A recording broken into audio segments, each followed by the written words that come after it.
Goedenavond, good evening, fellow South Africans and citizens of the world. And you know, on this channel, I often talk about how the lockdown is just broken. It's not working. And you can see that from the number of infections that are increasing every day in South Africa. For the record, there are more infections of the coronavirus now in South Africa than there are in Australia. And Australia had a 2-week start over South Africa. So you're getting an idea of how things are just going ballistic in South Africa. And a bunch of actuaries have just done a survey and put all their numbers in and come up with all the answers. And this is what they're suggesting a lockdown is going to do to South Africa. They say the lockdown will lead to 29 times more lives lost than the harm it seeks to prevent from COVID-19 in South Africa. This is according to conservative estimates contained in a new model developed by local actuaries. The model, which will be made public today for debate, was developed by a consortium including itself, PANDA, or Pandemic Data Analysis, which includes 4 actuaries, an economist, and a doctor, while the work was checked by lawyers and mathematicians. The process was led by 2 fellows at the Actuarial Society of South Africa, Peter Castledenne and Nick Hudson. They sent a letter explaining the model to President Cyril Ramaphosa in the letter headed, "Lockdown is a humanitarian disaster to dwarf COVID-19. They call for an end to the lockdown, a focus on isolating the elderly and allowing children to get back to school while ensuring the economy restarts so that lives can be saved." Did you hear that? Now, for those who subscribe to my channel, or been here for a while, they will know that over a month ago, that's exactly what I said. That's exactly what I said. I said, isolate the elderly, take down the lockdown, and just let the economy continue. That's exactly what they're saying. Incredible, isn't it? Anyway, let's continue. They say, had the prospect that coronavirus could kill tens of millions of people been increasingly confirmed, lockdowns may have been justified. That possibility no longer exists. It now seems unlikely that more than 1 million will die worldwide. The humanitarian crisis provoked by lockdown, however, is a matter of sheer certainty. Castledenne and Hudson stress that this shouldn't be seen as a willingness to swap the lives of the elderly for ending the lockdown. It's an accusation, they say, which is desperately naive. They say the effects of poverty in terms of death and sickness are well known, so well that they're even modeled by insurance companies when they set their premiums. Hunger causes long-term illnesses, retards development, and condemns children to lives of misery and dependence. Rather, they say their model aims to use science and data to help political leaders make choices that will lead to the least harm for the country. It notes that deaths from poverty are slow, out of the eye, and easy to ignore. Either way, it's an important contribution to the debate about South Africa's response to the virus, since the government has not publicly released models of either projected COVID-19 deaths or the economic implications of the lockdown.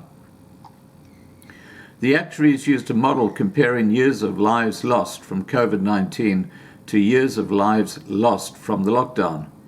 PANDA's analysis says, the impact of the virus on the vast majority of the population, particularly the economically active and school children, has been massively overstated.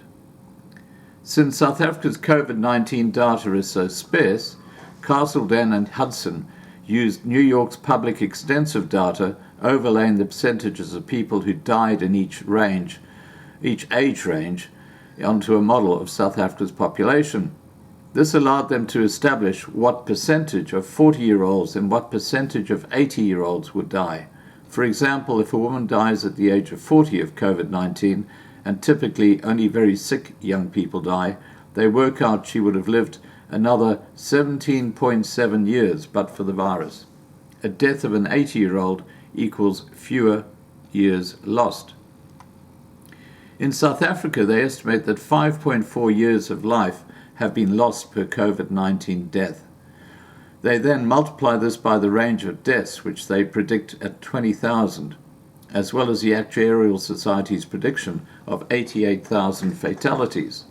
They factor in that the lockdown will have reduced some deaths, but not all. In the end, their model translated into a maximum of 26,800 years of lives lost due to COVID-19, and a maximum of 473,500 years. This critically couldn't be confused with the actual number of fatalities expected from COVID-19. The actuaries then used the figure predicted by the National Treasury to model the impact on poverty. On Friday, the Treasury estimated that between 3 and 7 million jobs will be lost to the measures taken to combat the virus.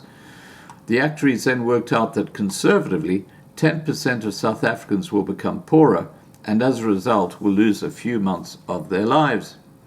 In the end, their model showed that the number of years lost owing to the economic contraction caused by lockdown lies between 14 and 24 million years.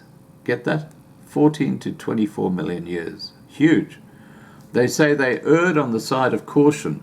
Had they used a lower estimate of COVID-19 deaths and greater estimate of job losses, the result would be a figure far higher than the 29 times calculation they had reached. They say we should wear face masks, we should cocoon our old and infirm, and we should be cautious in our interactions.